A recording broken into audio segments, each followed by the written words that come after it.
Snow fell softly on the evening park, transforming it into a winter wonderland. Elena Martinez sat on a bench, holding her 8-month-old daughter Mia close, trying to keep them both warm. At 29, she'd made a series of questionable decisions, and this blind date was shaping up to be another one. Her friend had insisted she needed to get back out there after her ex had abandoned them when Mia was born. Elena had finally agreed, choosing a park meetup because it felt safer and she couldn't afford a babysitter. Her friend had promised the guy was understanding about kids. He was now 40 minutes late. Elena checked her phone again. No messages. Mia was getting fussy in the cold, and Elena's thin jacket, the only decent one she owned, wasn't enough for either of them. She should leave, she knew.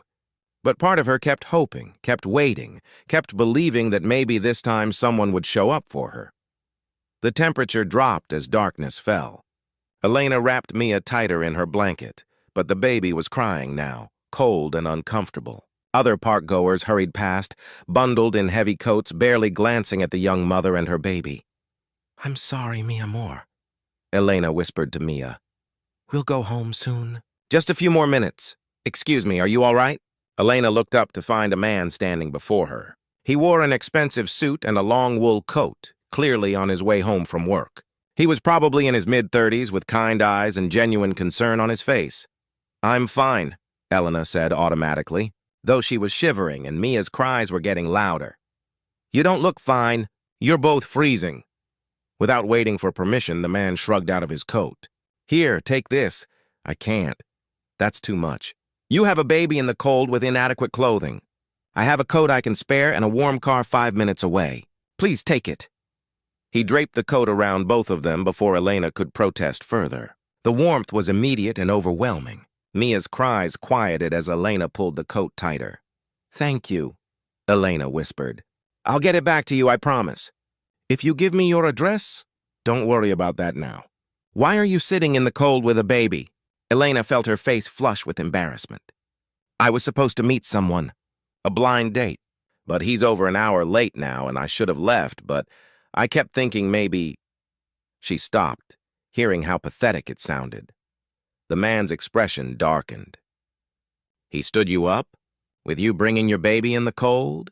What kind of—" He stopped himself, clearly angry on her behalf. "I'm sorry. That's terrible. It's fine. I'm used to disappointment." Elena started gathering her things with one arm while holding Mia with the other. "I should get home anyway. Thank you for the coat. Can I have your number so I can return it? I'm not worried about the coat, but I am worried about how you're getting home."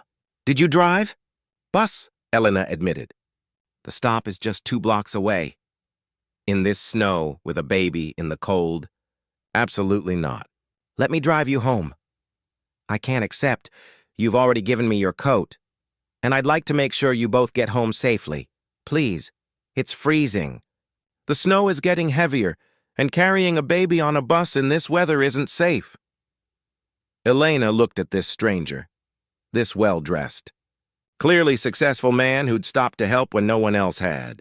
Every warning about accepting rides from strangers warred with the reality that Mia was cold and the bus would be crowded and difficult. "Okay," she said finally. "Thank you. But just so you know, I have pepper spray and my friend knows where I am." "Smart," the man said approvingly. "Always good to be cautious. I'm Adrian, by the way. Adrian Chen, Elena. And this is Mia." Adrian's car was warm and luxurious. He turned up the heat immediately, making sure Elena and Mia were comfortable before pulling out. As he drove, he asked gentle questions. About Mia's age, about Elena's neighborhood. Nothing too personal. "Can I ask you something?" Adrian said after a few minutes. "The guy who stood you up, he knew you were bringing your baby?" "He said he was fine with it," Elena replied. "Said he understood I was a single mom and couldn't always get sitters. Guess he changed his mind. Or he's an idiot who didn't deserve you in the first place." Elena smiled despite herself. "You don't know anything about me. Maybe I'm terrible and he had good reason to run. You're sitting in a freezing park with your baby, giving someone who disappointed you the benefit of the doubt, and you immediately thought about returning a coat to a stranger. That tells me you're kind, optimistic, and honest. Those aren't terrible qualities. They're naive qualities, Elena said quietly. My ex said I was too trusting. That's why he could walk away so easily. He knew I'd let him. That's not naivety. That's hope. And the fact that people have disappointed you doesn't mean you're the problem. They arrived at Elena's modest apartment building. Adrian parked and got out, opening her door and helping her with Mia before Elena could protest. Thank you, Elena said, starting to take off his coat. For everything. The warmth, the ride, the kindness. I'll wash this and get it back to you. Keep it for tonight, Adrian interrupted. Your apartment, do you have good heating? Elena hesitated. It's adequate. That means no. Keep the coat tonight.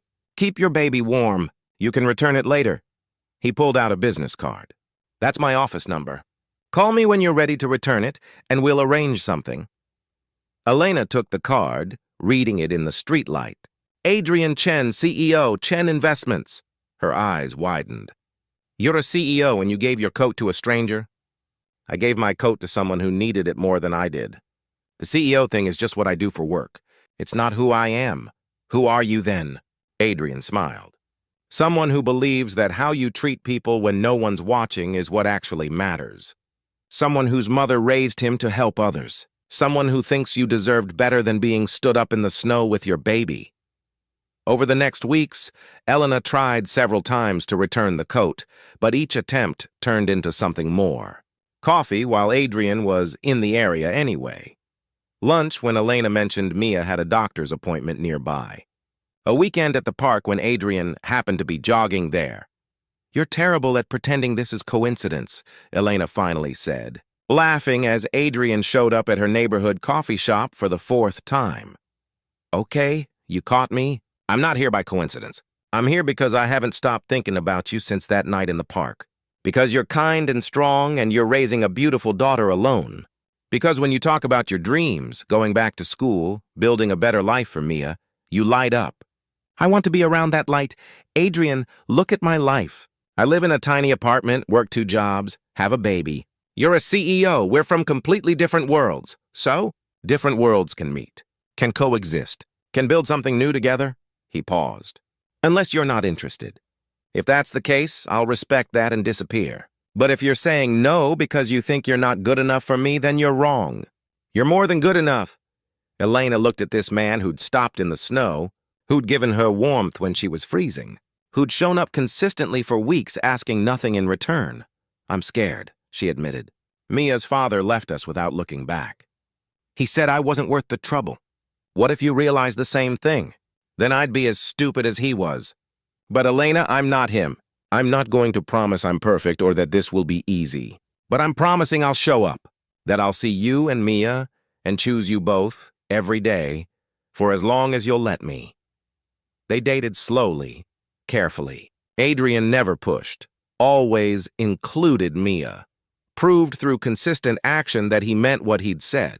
He helped with daycare costs, not as charity, but as investment in their future. He showed up for Mia's first birthday party. He was there when Elena got accepted to night classes. A year after that snowy evening, Adrian proposed in the same park on the same bench where they'd met. You were freezing and alone. And I gave you my coat, Adrian said, kneeling before her while Mia played nearby. But the truth is, you gave me something more valuable, purpose. You showed me that success without compassion is empty, that the most important thing I could do with my resources was help someone who needed it. You taught me that family isn't about blood or circumstance, it's about choosing to show up. Yes, Elena said through tears. Yes to everything. At their wedding, Elena's maid of honor told the story of that night, the blind date that never happened, the stranger in a suit, the coat that saved them. Sometimes the worst dates lead to the best love stories, she said. Sometimes getting stood up means you're available when the right person appears. And sometimes a simple act of kindness, a coat given in the cold, changes everything. Years later, they'd return to that bench every year on the anniversary of their meeting. Adrian would bring his coat, Elena would bring Mia, and they'd remember the night that everything changed. Do you ever think about the guy who stood me up? Elena asked once. Sometimes, Adrian admitted. Mostly to thank him for being stupid enough to let you go. His loss became my greatest blessing, because sometimes the people who abandon us create space for the ones who'll stay. Sometimes freezing on a park bench leads to the warmth of true love. And sometimes a man in a suit gives more than his coat. He gives hope, consistency, and the reminder that kindness still exists in unexpected places. If this story warmed your heart, please like, share, and subscribe for more tales about compassion and unexpected love. Comment about a time when someone's simple act of kindness changed your life. Those moments matter more than we know.